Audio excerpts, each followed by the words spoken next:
स्वागत है आप सभी का। कहा जाता है कि कुदरत से बड़ा कलाकार या कुदरत से बड़ा रंगकर्मी दुनिया में कोई नहीं है। जैसा कि आप जानते हैं कि प्रकृति के द्वारा जो निर्मित भूदृश्य होते हैं, जो निर्मित कलाकृतियाँ होती हैं, वह अपने आप में अत्यंत अद्भुत हैं। किसी भी मानवीय शक्ति में इतना ताकत नहीं है कि वह प्रकृति जैसा रंग कार्य या रंग कर्म कर सके। विगत चैप्टर में आपको बताया गया कि किस तरीके से जलीय क्रियाओं के माध्यम से कौन कौन से लैंडफॉर्म्स निर्मित होते हैं। अद्भुत लैंडफॉर्म्स, बृहदाकार लैंडफॉर्म्स, इस प्रकार की भौम्याकृतियाँ जो अविश्वसनीय होती हैं, जिसे सिर्फ कुदरत ही संरचित कर सकती है। तो आइए इसी क्रम में देखते हैं एक नई स्थलाकृतिक संरचना को जो प्रकृति निर्मित होती है, प्रकृति प्रेरित होती है, जिसका नाम है कार्स्ट टोपोग्राफी या चूना प्रदेश की स्थलाकृतियाँ। जिस तरीके से जल क्रियाओं के माध्यम से, वायु क्रियाओं के माध्यम से विविध प्रकार की स्थलाकृतियाँ निर्मित होती हैं, ठीक उसी प्रकार से कार्स्ट प्रदेशों में, चूना प्रदेशों में भी विविध स्थलाकृतियों का निर्माण होता है। तो आइए एक एक कर देखते हैं कि कौन कौन सी स्थलाकृतियाँ निर्मित होती हैं। कार्स्ट टोपोग्राफी अर्थात चूना प्रदेश की स्थलाकृतियाँ। पहले हम समझते हैं भूमिगत जल, underground water. What does it mean by underground water? Underground water का मतलब होता है भूमि की सतह के नीचे संधियों और छिद्रों में जो संचित जल है वह अंडरग्राउंड वाटर कहलाता है। जब चूना प्रदेशों में यह अंडरग्राउंड वाटर चूने से संयोग करता है, क्रिया करता है, तो विविध प्रकार की स्थलाकृतियों का निर्माण होता है।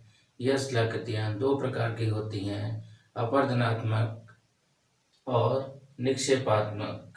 अपरदनात्मक इरोजनल लैंडफॉर्म्स और निक्षेपात्मक डिपोजिशनल लैंडफॉर्म्स।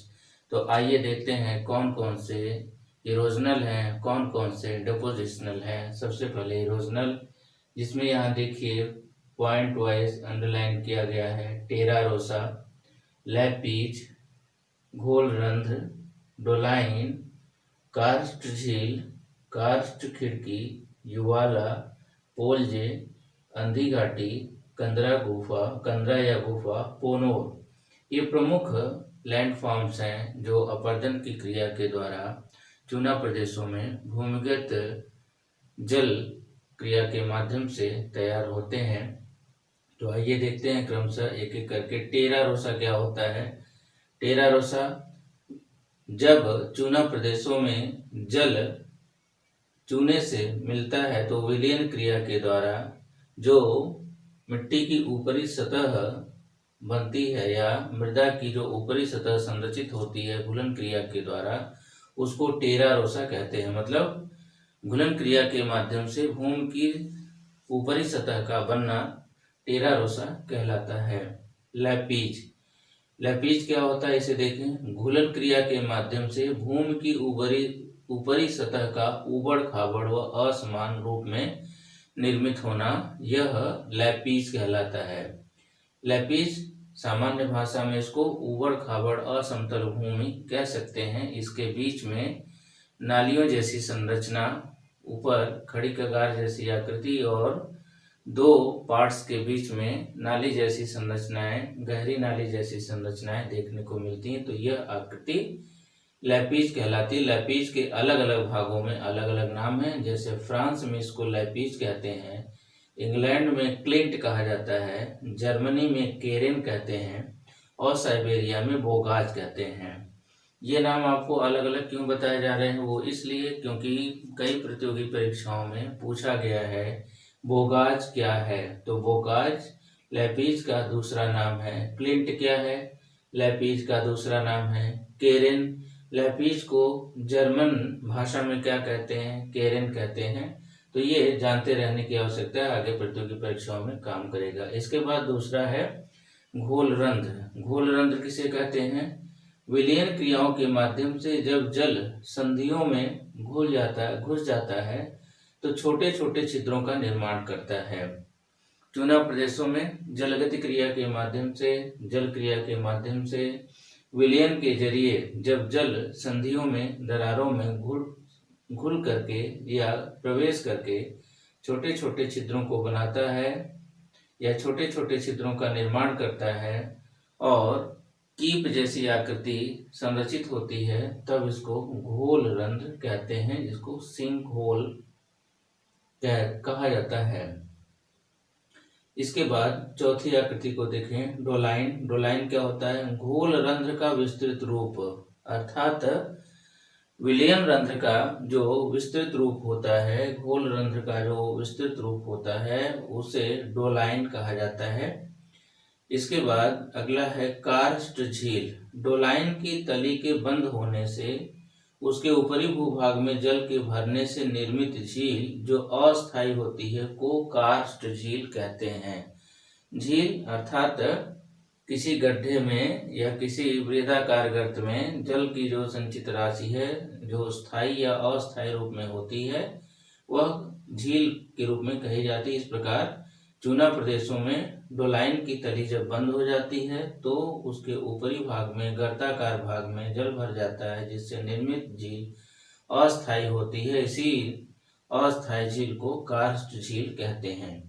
अब आगे देखें, कार्स्ट खिड़की। कार्स्ट खिड़की, कार्स्ट विंडो इंग्लिश में कहते हैं। दो डोलाइन के बीच का भाग जब धंस जाता है और भूमिगत जल सतह पर प्रवाहित होने लगता है, तब इसको कार्स्ट खिड़की कहते हैं। मतलब दो डोलाइन के बीच का पार्ट मध्य में धंस जाए और नीचे का जो जल है वो भूमि की सतह पर प्रवाहित होने लगे, तो यह स्थिति कार्स्ट खिड़की की होती है। इसके बाद अगला देखें, युवाला। जब कई डोलाइन आपस में मिल करके एक बड़ा गर्त बनाते हैं, तब इसे युवाला कहते हैं। कई डोलाइनों के मिलने से निर्मित जो बड़ा गर्त होता है उसको युवाला कहा जाता है। पोलजे। युवाला से जो बड़ी आकृति होती है, वृत्ताकार आकृति होती है, उसको पोलजे कहते हैं। मतलब युवाला का जो विस्तृत रूप है, बड़ा रूप है, वो पोलजे के रूप में जाना जाता है। इसके बाद अंधी घाटी। अंधी घाटी शुष्क नदी द्वारा निर्मित गहरी घाटी, अर्थात जब भूमिगत जल क्रिया के माध्यम से नदी कुछ दिनों के बाद सूख जाती है तो उसके द्वारा गहरी घाटी का निर्माण किया जाता है, या यूं कह सकते हैं कि शुष्क नदी के द्वारा बनाई गई जो गहरी घाटी है उसे ब्लाइंड वैली या अंधी घाटी कहते हैं। इसके बाद कंदरा या गुफा। धरातल के नीचे बृहदाकार खोखला आकृति को कंदरा या गुफा कहते हैं। भूमिगत जल क्रिया के माध्यम से चुना प्रदेशों में धरातल के नीचे जो बहुत बड़ी खोखलाकार आकृति होती है उसको कंदरा या गुफा के रूप में जाना जाता है। इसके बाद अगला है पोनोर। पोनोर कंदरा छिद्र का धरातल से मिलना, अर्थात कंदरा या गुफा का जो बृहदाकार गर्त है, जब उसका धरातल से संपर्क हो जाता है, वह धरातल से दिखने लगता है, तब इसको पोनोर कहा जाता है। तो इस प्रकार यहाँ पर आपने अपरदनात्मक स्थल रूपों को देखा कार्स्ट टोपोग्राफी के अंतर्गत। अब आइए कार्स्ट टोपोग्राफी में निक्षेपात्मक स्थल रूपों को देखा जाए। डिपोजिशनल जो स्ट्रक्चर्स हैं, जो लैंड फॉर्म्स हैं, उनको देखते हैं। इसमें पहला है स्टैलेक्टाइट। स्टैलेक्टाइट क्या होता है इसे देखें। भौम कंदरा की छत से कैल्शियम कार्बोनेट का तली की ओर लटकना, अर्थात चूना प्रदेशों में जो कंदराएं निर्मित होती हैं, यदि उस कंदरा की छत का कहीं जल से संपर्क होता है तो चूना टपक टपक करके भूमि की सतह की ओर या कंदरा की तली की ओर आने लगता है, जिससे लंबवत संरचना धरती की ओर जाती हुई या तली की ओर जाती हुई संरचित प्रतीत होती है, बनती हुई दिखती है। इस रूप को स्टैलेक्टाइट कहा जाता है। इसके बाद दूसरा देखिए स्टैलेग्माइट, ये उसका उल्टा होता है। जब कैल्शियम कार्बोनेट टपकते टपकते तली से ऊपर की तरफ बढ़ने लगता है, अर्थात कंदरा की जो सतह है, जो भूमि है, उससे जब ऊपर की ओर अर्थात छत की ओर वह बढ़ने लगता है, अग्रसर होने लगता है, तो यह लंबवत ऊपर की ओर बढ़ती हुई आकृति जो है वो स्टैलेग्माइट कहलाती है, अर्थात फर्श से छत की ओर स्तंभाकार आकृति का बनना। शॉर्ट में इसके बाद देखें कंदरा स्तंभ, अर्थात कंदरा में बना हुआ एक तरीके का खंभा या दंडनुमा आकृति। जब स्टैलेक्टाइट और स्टैलेग्माइट एक दूसरे से मिलते हैं और मिल करके एक जैसा हो जाते हैं या एक दंड की तरह से हो जाते हैं, खंभे की तरह से हो जाते हैं, तब इसको कंदरा स्तंभ कहते हैं। अर्थात स्टैलेक्टाइट और स्टैलेग्माइट दोनों के मिलने से कंदरा स्तंभ बनता है। इसके बाद देखें हम्स, या कहीं कहीं किताबों में आता है ह्यूम्स। ह्यूम्स क्या है? घुलन क्रिया द्वारा निर्मित संप्राय मैदान, अर्थात चूना प्रदेशों में जो विलयन क्रिया होती है, घुलन क्रिया होती है, उस घुलन क्रिया के दौरान समप्राय मैदान जैसी आकृति बनती है और इस समप्राय मैदान में कहीं कहीं कठोर शैलों के अवशिष्ट भाग दिखाई देते हैं, कहीं कहीं कठोर शैलों के उभरे हुए भाग दिखाई देते हैं, जिसको हम्स या ह्यूम्स कहा जाता है।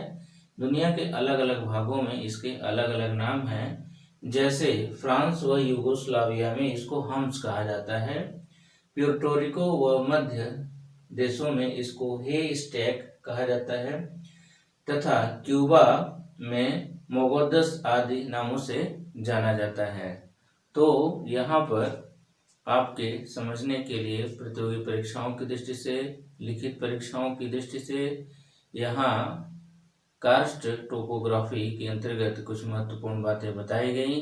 यह केवल लिखित परीक्षाओं के लिए ही नहीं बल्कि विविध प्रतियोगी परीक्षाओं के लिए भी महत्वपूर्ण साबित होगा, ऐसी उम्मीद की जाती है। यदि गंभीरतापूर्वक इसका अध्ययन किया जाए तो निश्चित रूप से इसे तैयार करना कठिन नहीं है। यह विविध परीक्षाओं के लिए महत्वपूर्ण सिद्ध होगा।